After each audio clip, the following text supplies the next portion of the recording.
So, hey everybody, and welcome to the EV Cafe Takeaway, a podcast focused on that zero emission future we all hope for. And every week I'm joined by wonderful people from within the EV Cafe. First of all, JC, back again. Described as wonderful people, which is a first. Thank you, Paul. I really appreciate that. Well, Great to be here.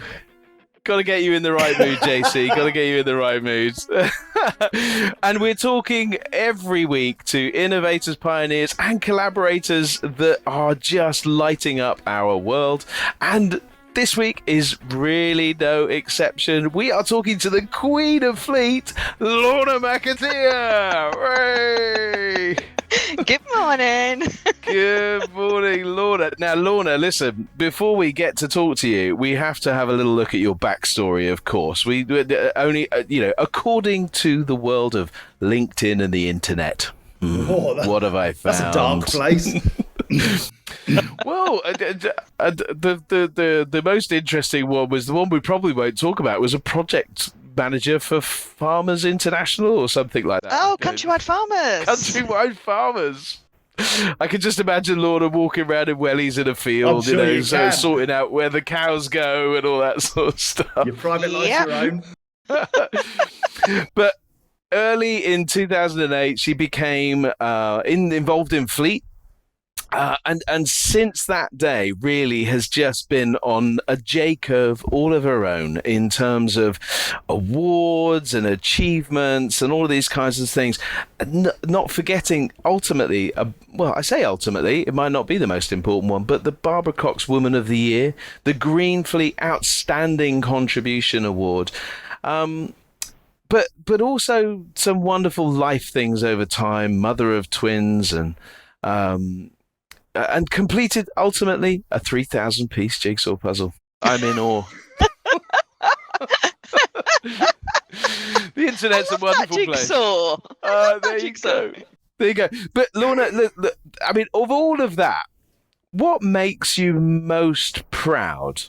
I mean, get it right. What makes you most proud of all of those things? You know, I get asked that question a lot, and I think the answer changes each time, because I don't think there's any one thing that makes me most proud.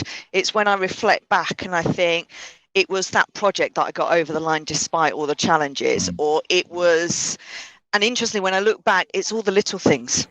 It's the smaller things that suddenly it's like, do you know what? I'm chuffed I did that.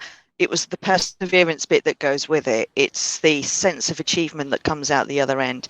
And sometimes it's the really silly little things that you just go, do you know what? That was what it was all about. Just one person coming up one day and saying, thank you, I learned something today, out of a conference of over 300 people. It's like, do you know what? That is what makes this. That's what keeps me going. It's those little wins. It's not the big one. It's not the big achievement, although don't get me wrong, those awards were great. It's the little things that build up to it. So I don't think there's any one proudest moment. I think it's just getting through things and finishing things. Let's be honest, Lorna, we all know that you were so proud of completing that jigsaw puzzle. Let's be honest. I was. Family thought I was bonkers. It was a Harry Potter one. It was just all sky. And I sat there with all the pieces lined up and trialing them one by one, literally just went through them until they fitted. But so for me, knowing a little of you and your approach to Fleet and all of that kind of stuff, that doesn't surprise me in the slightest, that approach. But look, I mean, go back all the way to the little girl that skipped her way to her primary school, or maybe on to, probably didn't skip by the time you got to comprehensive or whichever kind of school you went to. I might still skipped. I like school. So what was it? What was it that in your formative years that got you to this, person that's able to deal with incredible detail, but able still to look up and take the helicopter view as well, to be strategic yet detailed, and all of those kinds of things? What formed Lorna McAteer? I think there were a few things. So firstly, incredibly young and supportive parents. So there's not much of an age gap between me and my parents at that time. So they grew up with me, is what my mum always says. You know, they learnt as they were going, and it was just a case of we kind of just muddled our way through life to a certain degree. So putting that into perspective, my mum was 16 when she got married, 17 when she had me. My dad was only 3 years older than her. So that's what I mean by young parents. Yeah. And then really early in my dad's life, so I was only 9, my brother was only 7, he was diagnosed with cancer and we were told he wouldn't live. But he did. So those kind of things shape what it was. And it was, and then also not a childhood friend of mine. It was my parents had a friend. And there was an incident one time, and I remember it, and he doesn't even remember it at all. And he just turned around and said, "Oh, you can't do that. You're a mere female." And that was it. That was my early red rag to a bull. It was like, what do you mean I can't do it? Of course I can do it. How dare you? And I don't think it was the female, but it was just the fact he told me I couldn't do something. So off I went, and that was it. Set out to prove it wrong. And then I had that a couple of times in my career. A boss at one point employed me and said, if I had my choice externally, I wouldn't put you in the job either. And it's like, fine. Let's set out to prove you wrong. It wasn't meant in a nasty way. It was just a factual, he'd got these things and that was what he was doing. But I guess it just shapes when you've got parents that say you can do anything you want. And then also confessed to me that they were worried that when I got out of school, because school said you could do anything you want, you're quite equal, they were worried I was going to hit the world with a bump. So I did, and then just moved the bump. And it's just looking at everything life can offer. So when you've got your dad that nearly died, financial problems in the recessions when you're young kids and everything else, we then moved. My mum followed the tax office when it moved from Harlow in Essex. So despite the accent, yes, I was born an Essex girl. Moved to the Explains Midlands. a lot. I learned every single Essex girl joke just so I could upset everybody else when they tried to say one to me. I learned all the punchlines. And we moved up to Telford, followed the tax office up because it was the only job at the time. Dad was a paramedic, so he liked saving people's lives. So I guess that small sense of satisfaction and we do all we can for everybody else, that's where it's all come from. Look, Wow. Lorna, you mentioned the word equal, and that's really interesting to me because you're somebody who I've spoken to many times about the role of women in business and the role of women specifically in fleet. Do you feel that you are treated as an equal, or have you had to almost retrain men to view you as equal?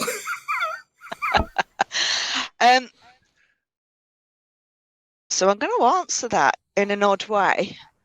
I'm not treated equally, but that's because I've earned my status and I'm now looked up to by everybody else in the industry. So that suggests that it hasn't always been the case. I've never found a barrier. Okay. If that makes sense. But I don't know if that's my outlook because I never saw them. And if it was there, I just moved it anyway. So again, early in the fleet career, I went to an event. It was the IAA show in Hanover. And there were 3 blokes, one of which was your colleague, Paul. It was Mark Lovett. And there were 3 blokes, and they were all trying very sensitively, without upsetting me, to ask why I was a female in this industry, because as you'll know, I started in the commercial side of fleet as well. I didn't start in cars. I started in the big heavy trucks and the vans and the conversions and getting lorry loaders designed and getting all that on the road. So I didn't start with the easy stuff. I started with the enjoyable stuff and the fun stuff. So see, Paul's nodding. He's happy bunny now. Vans are fun. But do you have an engineering or technical background? Because, jumping into... So I used to be an IT project manager. So I just had a different way of looking at things. So why does Lorna McAteer like them big? Why do you like them big? That's the question. Size matters, doesn't it? I said that at the conference last week and they all paused in the audience and went, yes, I did just say that.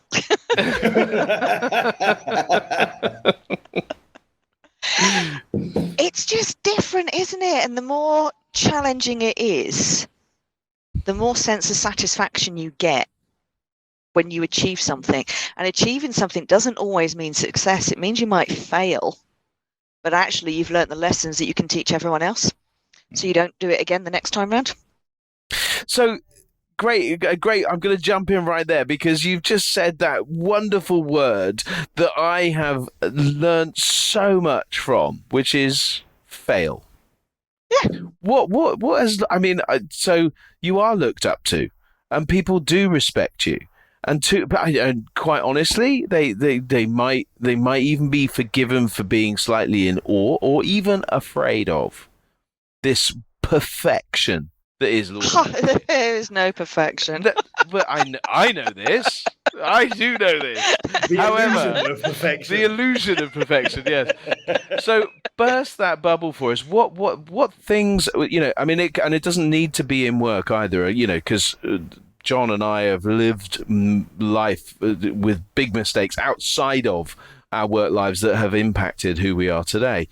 What mistakes has Lorna made in her life that you've learned from and brought into who you are today? Where have you failed? I don't know where I've failed, because I don't look back at any of it as being failures. Everything I've ever done is a lesson. And even when you say, oh, I regret doing that, I don't actually regret it, because I always look back at it again as, well, that was part of me. And if I hadn't done that, would I have learnt these lessons? Would I be me today? So from disastrous ex-boyfriend relationships and kind of handing a house over to somebody and just walking out, to I don't know, bringing up kids and sitting in a kitchen crying, thinking, I can't handle this. It all shapes me one way or another, and therefore I don't look back on any of it as being a mistake. Yeah, There might be one or two things in my life I think, God, I really wished I hadn't done that, because I didn't like me at the time either. Whatever it was I was doing had changed me to such a point I thought, I don't like this. I need to be out of this. This isn't the normal me, and I don't like it. And so you change. So are there mistakes? Yeah, probably loads, shed loads. And then loads of people will tell me I've made more than I probably think I have as well. But I suppose that's, I think JC always words this question much, much better than me, because you touched on there a few places where life has been really tough. So describe for us a time where Lorna's had to dig deep, where you really have had to kind of, because I can imagine those moments of sitting there in tears, not knowing how to deal with your kids, or relationships that have gone hugely badly wrong, and what's it caused you to dig deep? What situation has caused you to dig deep, and how have you come out through that? There's been quite a few of them. So one that obviously sticks in the mind for several reasons is when I first got into Fleet. So I'd been dabbling around in Fleet a little bit beforehand, keeping my project manager title, so I was a Fleet project manager. The boss had just left, so he'd engineered his retirement. I'd been given Fleet. There you go. Got this. I'd not long been back from maternity leave. And the whole company was shifting. They'd sold bits of it off, which is how I'd ended up in the role, because all my colleagues were two-pid out. So I was just last man standing as much as anything else. And I was shattered. I was surviving on 2 to 3 hours sleep every night with the twins. Hubby, I can't remember at that point if he was at work or out of work. Because he worked for 6 months. Oh, that's it. He worked for the 6 months. First 6 months kids were born. Then he ended up out of work. He's been out of work ever since. So there was all changes. Stress was getting on at work, new bits coming in, having to learn it all. And I'd gone into the office. Everybody was stressed out and wanting resources. But I went and asked for half of an FTE to help me out. And I'd volunteered to do an extra bit, take this piece of work, but can I have half an FTE with it, kind of thing. The answer was no. And I remember coming out of there and all the others went, "Did you get it?" Because they really thought I was going to get the resource. And I went, "No." And their faces triggered me, and that was it. I had to walk out of the office. I drove home in tears just because I thought, I can't get through this. I cannot do this. I've got someone else telling me I don't know what I'm doing. I can't do this. I'm not supporting them. You know, when you get that internally where they're stressed as well. So all of that was coming through. And I can't even remember how I got through that, but I did. And it's a point in time that I always look back, because no matter how tough it gets now, I look back on that and go, well, you got through it once before, you can get through it again. And that's how I get through that. So that's probably the first really defining moment in work that just helps me realize I can get through this. So I touched on there that hubby has been out of work ever since. So there's some really bad periods, completely bedridden, then gets up marginally a little bit. So bad back, herniated discs causing all sorts of issues. So there's a moment where my team think I'm quite heartless when he collapsed on the bathroom floor and couldn't move, and I just went and got a pillow, put it under his head, got a blanket, made sure he was warm, got the painkillers. I can't lift him, I can't move him, there's nothing I can do. So there's the practical side of how you end up caring for someone as well, and then raising the twins all through that. So I used to have a very tough routine very often of cooking the evening meal one night, feeding hubby, prepping the food for the kids for the next day, getting them up, getting them to the childminders, who would then feed them the dinner that I'd cooked and collect them from school. And literally just this routine that continued. So I used to get to a Friday thinking, thank God it's the weekend. Then I used to get to the Monday thinking, thank God I'm back at work. So just very different challenges. Lorna, what's fascinating is here is somebody who goes into the fleet industry, which is a tough gig. Being a fleet manager is difficult. You don't just say, oh, well, I'm a fleet manager, I'm going to keep doing the same old thing time after time. But you've got so much other stuff going on in your life, which you've just brilliantly articulated. And then to add to that burden, if you like, that load that you carry, you say, I'm going to transition a fleet to electric. What's wrong with you, woman? I mean, did you not have enough on your plate? I like making a difference.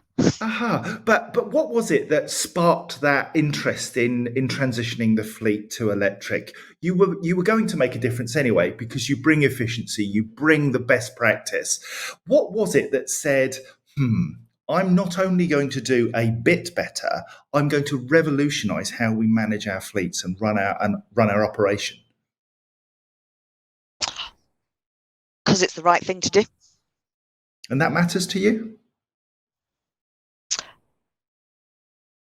Yeah, and not just that, if I can, I will. So within fleet, I could do this. So I was going to do it. And then when everybody else, as we've already said, when they all turn around and say, no, you can't, you go, yeah, watch me. And I had, don't get me wrong in this. I've had some brilliant support all the way through my career from one of the guys at Massey. He'd only been there a few weeks. Then he went to run HMC, HMF, the crane company. He invited me down, and basically I had a physics lesson again so I could learn how the cranes work and how vehicles were built. I had lots of people that, because I went, well, how? They went, well, we'll show you. So everybody forgets in this industry, whether you're male, female, young, new in, or whatever it is, everybody's willing to help you because they don't actually want you to fail. So the more you try and do things and the more you show an interest, and I used it to my advantage that I was a female, because be sitting around a table, there'd be a whole bunch of conversations. Nobody would ask what the hell it was going on. And I'd be the one to say, sorry, stop. What did you mean by that? What was that in that? What on earth is a bang bang? And somebody was sat next to me going, I'm so glad you asked that question because I didn't have a clue either. So it was about not being afraid to ask what seemed like a really, really silly question. And that's something I do all the time now, almost play up on it in some respects, but you learn from it. You must have, as a really experienced sustainability leader, you must spend an awful lot of time working with people in your teams and who need your guidance and support. Is that an area of your life, mentoring and sharing that experience, that is a burden that you carry, or is that hugely rewarding? If you'd asked me 5 years ago, I wouldn't have thought it was anything I could do. And then I don't know if it's the age my kids have got to or the age I got to. But it's almost like a switch went. And I had a graduate come into the team on rotation, and they got stuck in a meeting with something, and I asked some questions. And they said to me, "How did you do that?" I said, "Well, you have to remember that," because he was frightened of asking questions. He always felt that he was going to be put down or something. And I just asked the question to the team member, "Oh, this is what you do. I'm not familiar with the form that you use. Can you explain it to all of us so that we understand what it is?" And it was just a different way of couching the same question, which is, "I don't know what you're talking about. Can you tell me?"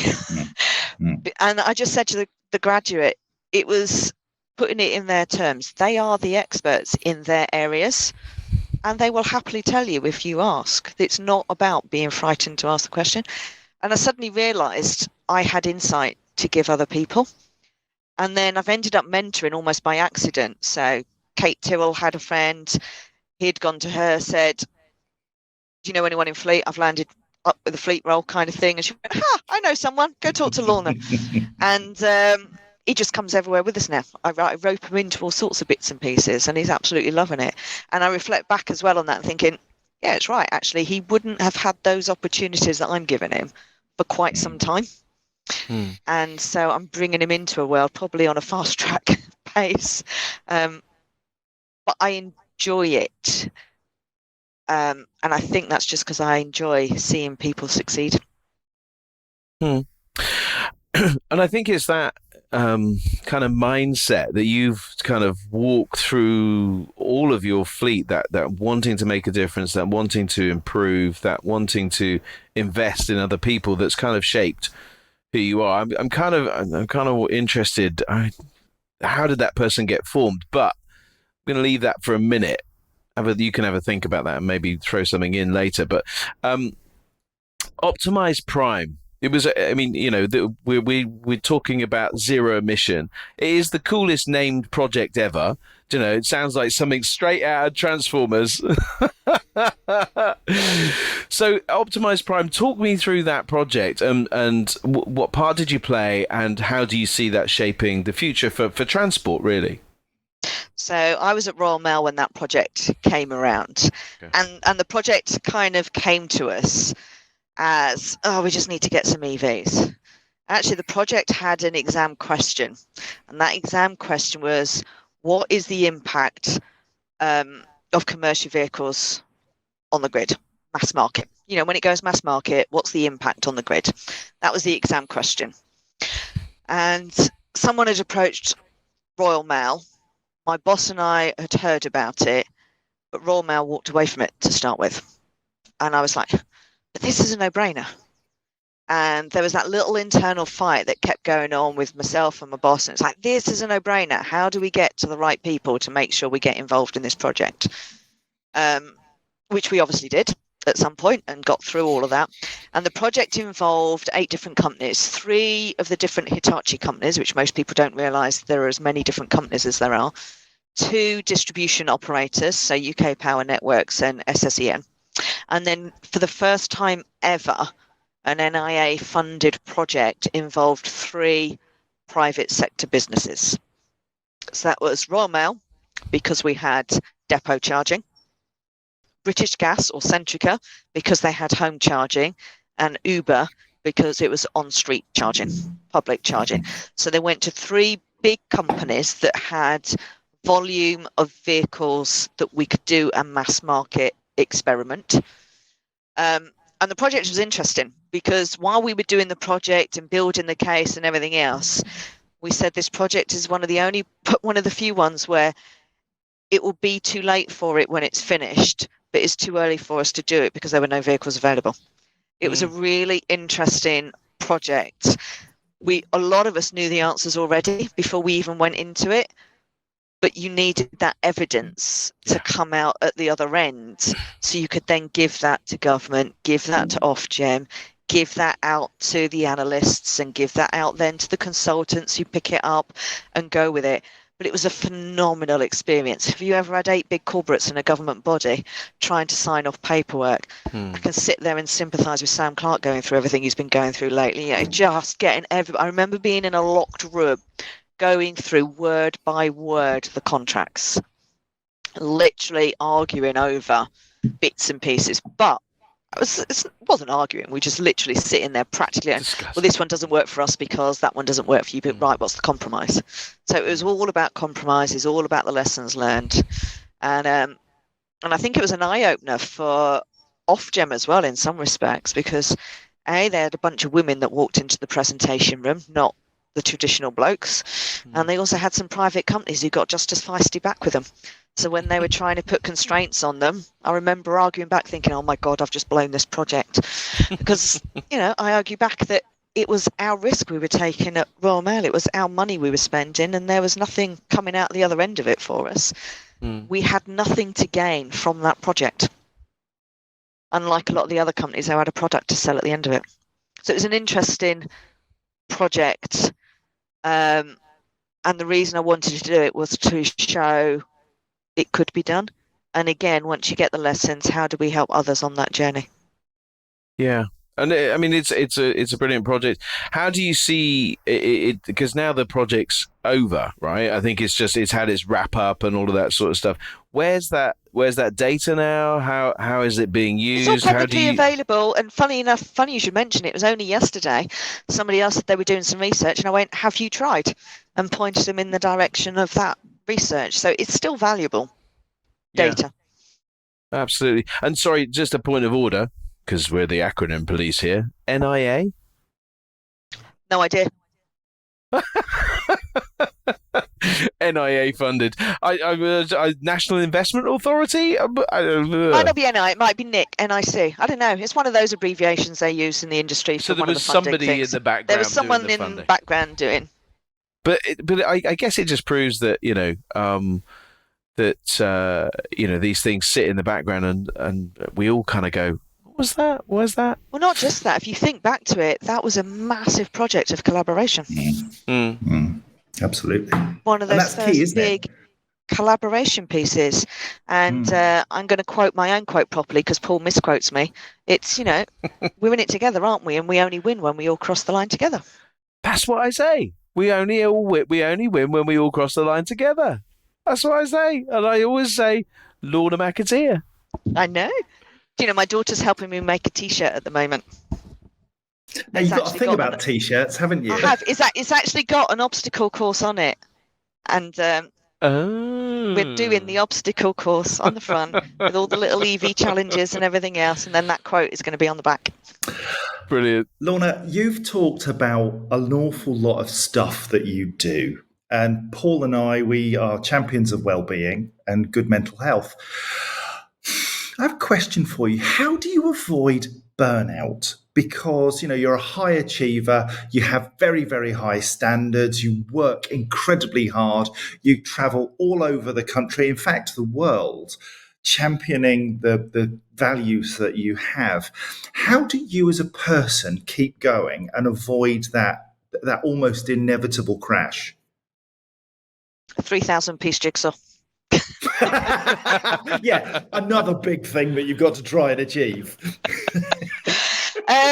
I'd love to say, and this is why you've asked me the question deliberately.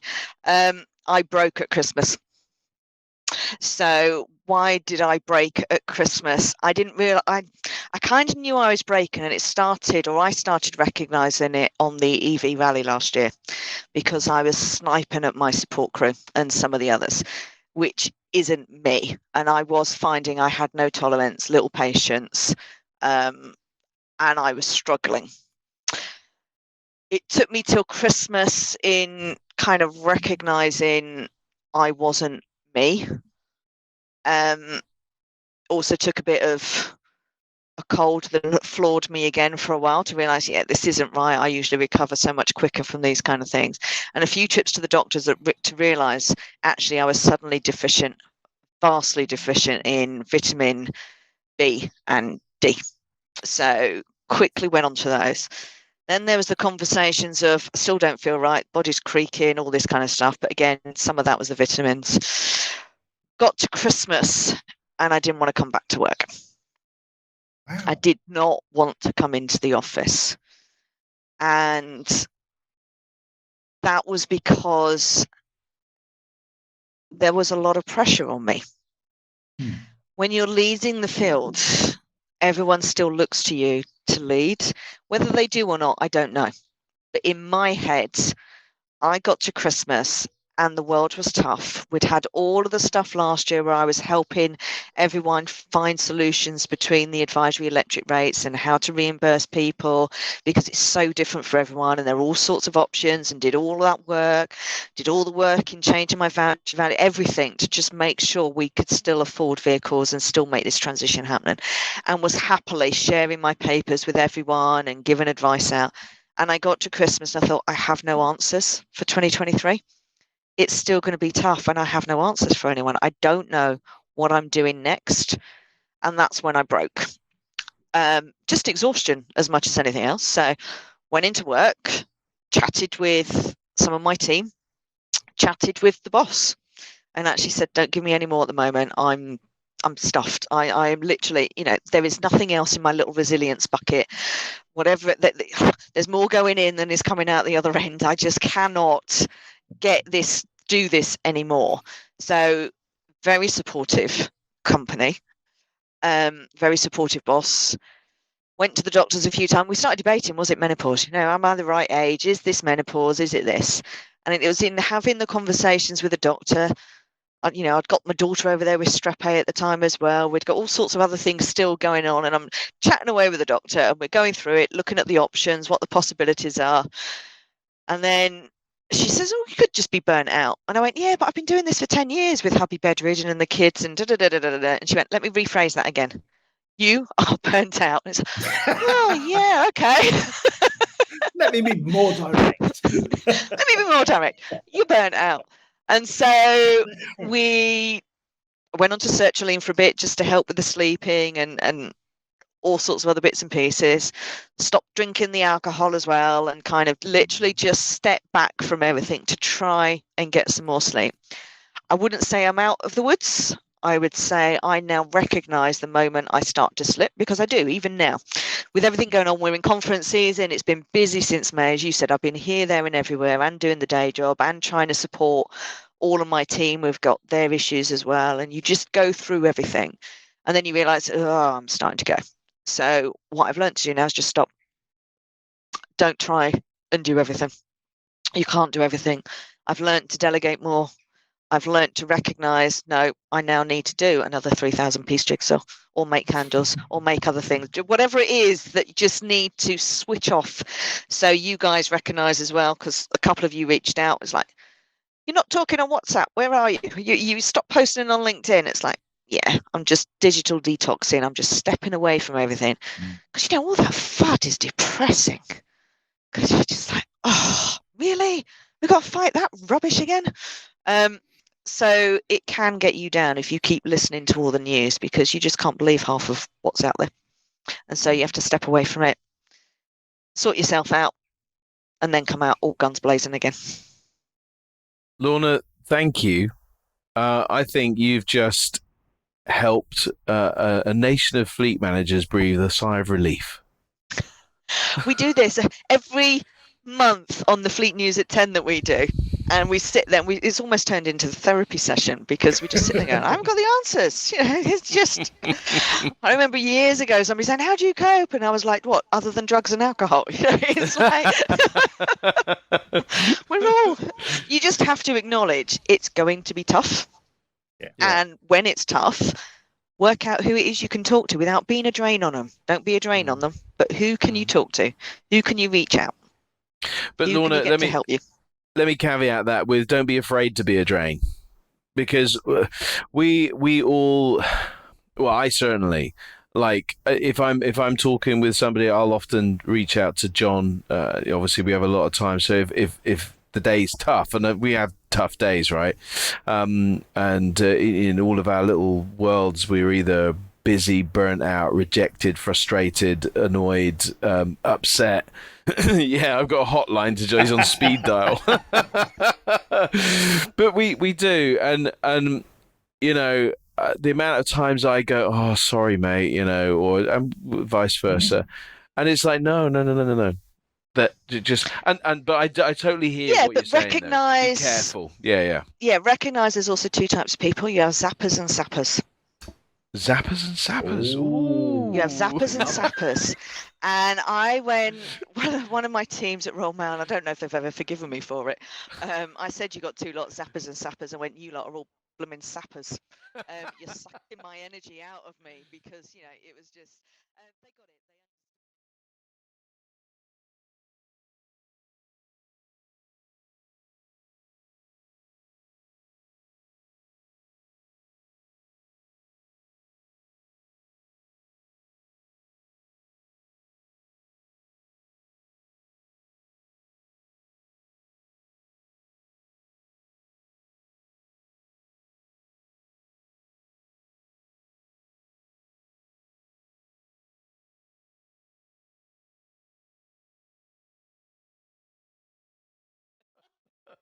It was made here, people. It was, but do you know what, Lorna? It's so good that mental health, or it's interesting. Simon Sinek says, it's about mental wellness, about because we have such a negative view about mental health, because I don't think less of you because you've had a struggle, right? I think it's almost like it was inevitable. You should be struggling. I mean, it's almost like that would be normal. Otherwise, you'd be something like superhuman. But the fact that you just gives me more respect for the battle that you've got, the context, the twins, your husband, the challenges around decarbonisation, the huge projects, and a huge jigsaw puzzle. It's all of these things, and it's comforting to know that actually we're all in this thing together. We can all walk along, and we do need to watch out for each other, no matter who we are. I think it's really important. We do, and John's heard me say it before. We break because we want to make a difference, so we just keep going. We don't actually want to stop. It's really hard for us to stop because then we feel we're not doing what we should be doing or what we want to be doing. So you'll probably find that all of those that are achieving, the ones really pushing themselves through it, making that difference, are the ones that also in the background are breaking because we want to make the difference, so we don't want to stop. Was there I don't know, was there a time in your life where you felt useless, and it's that this is now Every other day? Joking aside, is that real? Do you feel that you're not able to do? Is that a big challenge for you? It's not that I feel useless. It's that I feel guilty when I stop because I need a break, or I haven't got the energy to do something, or the momentum, or I look at the house and think, oh, I still haven't decorated that room, my bedroom's a tip, the garden's a mess, whatever it is, and you think, I'll do that. And the brain is doing it. The brain's working out what it needs to do, and that should go here. And I just physically cannot get up and be bothered to do it. So it's not I feel useless. There are days though, when yes, I have those moments where you've listened to the news. Or last week, the conference in Miami, absolutely phenomenal. I may have now a bit of a reputation around the world of saying it as it is, but there you go. There was a little bit of a myth busting side of things, and I just went fact 1, fact 2, fact 3, gave all the reasons and everything else, and then fact 4 has been mistranslated now as who cares? But what I'd actually said was, you never cared before, so why do you now care that it's an EV? When you're talking coal bore or car parks collapsing or roads being damaged, it's like nobody ever cared about that before, but they suddenly do because it's an anti-EV bashing statement. So I've got a reputation of just saying it as it is and mic drop moments, I think. But most of that conference was really, really positive. naturally so, because all the people that had attended want to make a difference. So you're already in your little positive bubble. But then there was someone else there, a bit like me, who's got a dose of reality on things as well. And it's still going to be tough for the next 10 years. The supply chain still isn't going to be right. We've got shortages of silica in the world, which explains why I can't get hold of windscreens right now. There's all these little bits and pieces. The world is in a recession. It's just not this little island's bubble. It's not this government causing the problem. Every single country is having the same issues. And when you're all in that same boat, it's very hard to find a way through and come out of it. So it was a nice reminder of how things are out there. And so part of me came back with, anybody goes to whinge at me now, I'm just going to say, suck it up, because we've really got it easy over here compared to everyone else. We've had a supportive government, despite what the media say and Twitter and everything else.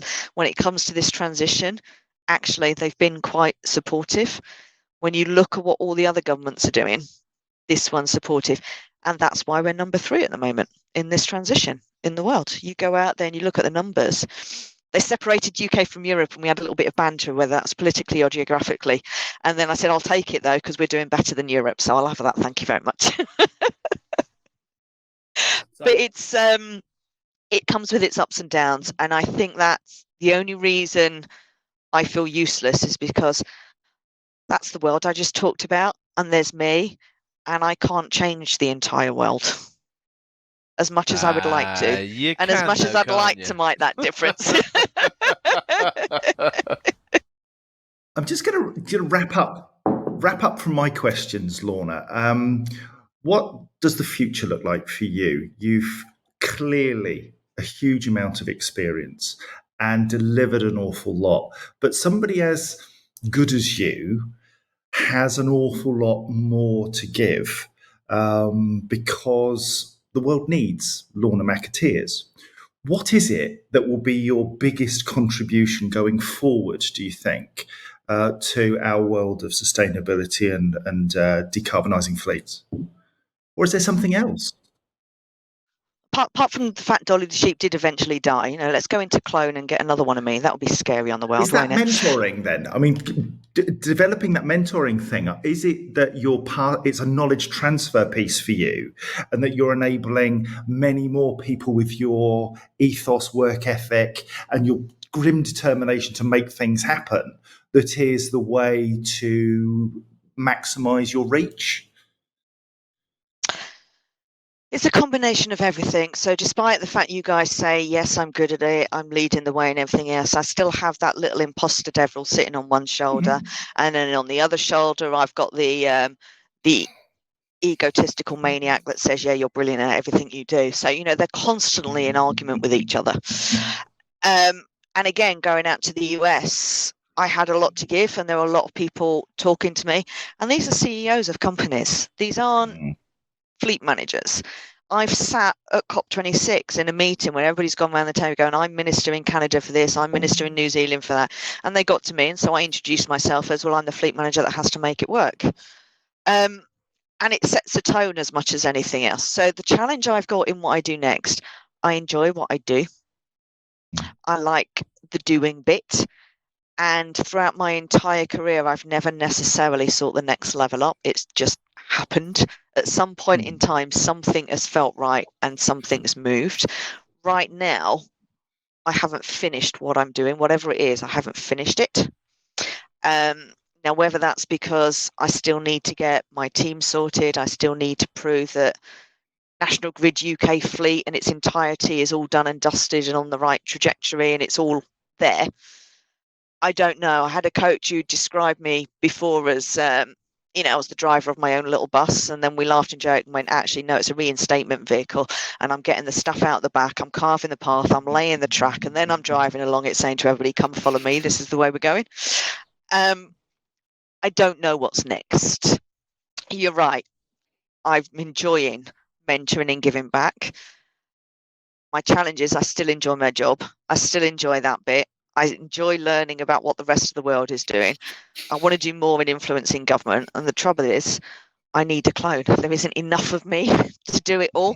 So I have to try and work out which bit is it that really is going to make that next difference?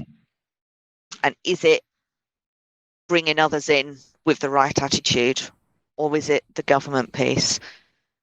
At some point, I think I'm going to have to acknowledge it's not doing my day-to-day job and signing off car orders. That I have to leave to someone else. But that's the bit that keeps me grounded. Do you know what? That's the bit enables me to have a story when I'm on a stage talking. Yeah. That gives me the authenticity to say, here I am. I don't just become then another consultant on a stage without the depth of knowledge anymore. Don't look at me Consultants like that. are lovely. A reference to you. But Lorna, it's interesting you touch on the government piece because, you know, we're in a time where everybody's looking for somebody to blame, you know, for either lack of progress or lack of effort. That's easy. Blame yourself, because if you aren't doing anything about it, then there's only you to blame. Yeah, but I guess people think that they are doing their best and not getting the support from government that is needed, and we're not going to solve all of that. But given a magic wand, what wish would you cast as your crystal ball that works? A crystal ball that works. That's sort of cheating, really. I don't joke about that.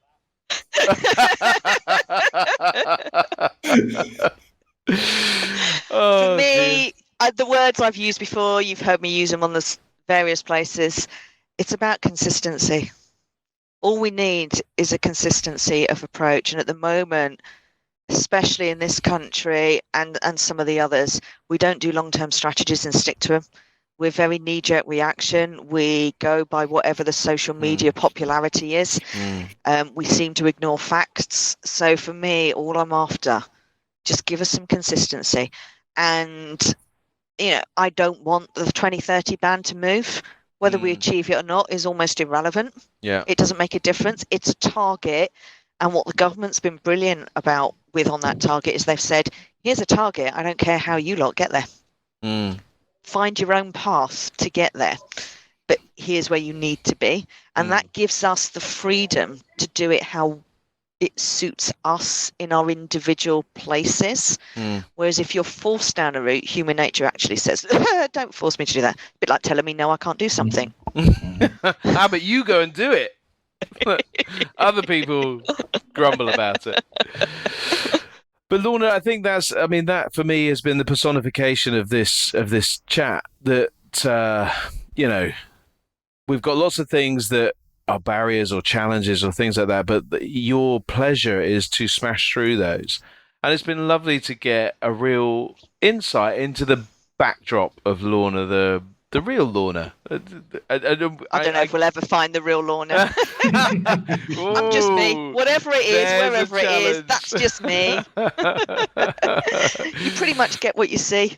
Yeah. No, and that's the joy, Lorna. You're making a tremendous difference. So as one of those key drivers for you, a box to tick, you're making a difference wherever you go, both to individuals, both in the background, in those one-to-one mentoring sessions, those opportunities that you give people, and that's lovely and exciting. And also, you're making a difference on the world stage now, and to fleet across America's just waking up to this whole EV transition, and I think your time will probably be well spent over there, because they need help, just like we all need some help. So Lorna, I'm really grateful. I know John is too, for the time that we've been able to spend with you today, and for sharing some of those difficult bits, those journeys that aren't wonderful, but also giving us a little bit of an insight into the things that make you happy and give you satisfaction, and where you're going. Glad that the job's not finished, because we want you around for as long as possible. I sense we might lose you to some form of government one day, maybe. Yeah. Maybe. No, I'll just keep doing what I do, influence from the outside. Okay. Well, we'll I have see. that nice agnostic approach. It doesn't matter. Just, see how you get on. Absolutely. Lorna, any final thoughts? What thought would you like to leave us with today?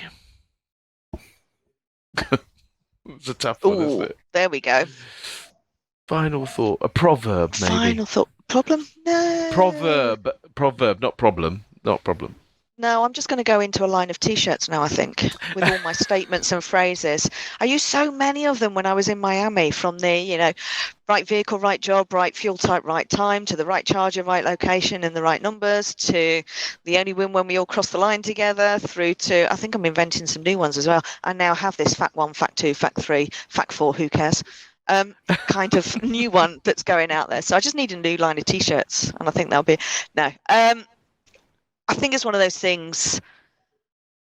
I get asked a lot of the time, what advice would I give or anything else? And it's just start, just do something. Doesn't matter how small it is. Just start, do something. Get started. Get started. Cross that line. Cross that start line. JC? Yeah, my final thought is a request. Lorna, could you kindly think about a T-shirt, XL if you would, and just I'm a Frank Zappa. I would be very grateful. I would be very grateful. So, in summary today, we have had a wonderful chat with the lovely Lorna McAteer. And we've learned about jigsaws. We've learned about T-shirts. We've learned about sayings. But more importantly, we've learned what it's like to be human in a very powerful and exciting and energizing and challenging role as a fleet manager in one of the biggest fleets in the UK. One of. There's others bigger, Lorna. I've worked in the biggest. Oh, you see. Damn. Size isn't everything. No, we heard it here. Size matters. We know about that. And going back to jigsaw puzzles as well, totally sustainable. I then recycled it and gave it to someone else to do. Look at that. The fun never stops. Lorna McAteer, thank you so much. Please do connect in with Lorna on LinkedIn. Although she's as she said, she's not been as prolific there, but there is so much online to find out about Lorna and everything that she's done, the projects that she's been involved in, Optimise Prime, and won Barbara Cox Woman of the Year, and Greenfleet board director for the AFP, board director. We haven't chairman for the electricity infrastructure working group for Zemo. Yeah, keep going. But there's so much more about Lorna McAteer. We've only scratched the surface, so we may one day come back to Lorna McAteer. But Lorna, thank you for your time today. Really appreciate it. You're very welcome. And so if you want to, yes, absolutely wonderful. And we would just encourage you, check out the other podcasts on the evcafe.org, link with us on LinkedIn. Follow Lorna on LinkedIn and all of our other socials. But at the end of the day, don't let anybody get in your way, and go and make a difference, and know that actually being open and transparent and vulnerable will help you along the way. Well done, Lorna. Thanks so much. Thanks, Lorna. Have a great day, everybody.